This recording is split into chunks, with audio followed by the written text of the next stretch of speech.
Learning about ESL students' personal history, previous educational system, and culture is essential to their success.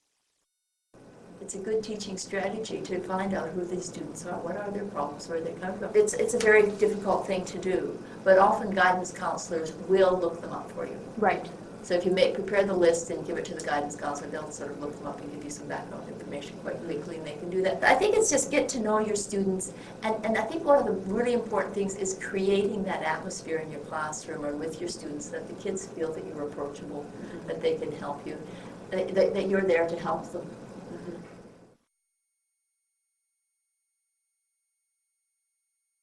Well, my French teacher got really interested in me when she found out that I'm Russian, because if you know, there was a war between like French and Russians, so she was always asking me about that, what I know about it, and we had like a little controversy between us, because I thought that Russians actually beat French, but she was like, no, we backed off because we felt sorry for them.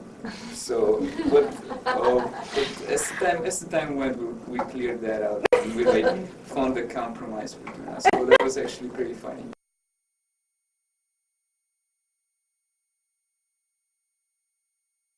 My parents think that, in Hong Kong there's like 7th grade, like not in high school, just I think to grade 12, right? But we just study to grade 7, and you have a very high exam that is very, very, very hard. And if you fail it, you can't get into the university, and you have to get a job outside or get any welfare if you want to.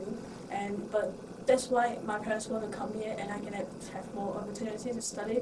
And after I came to Canada, I discovered that I have lots of ways to study, and I can study law, not like in Hong Kong. I can't study law not until after university. The thing about speaking to their teachers is and approaching them. I was teachers. just going to say, approaching them. They're afraid to.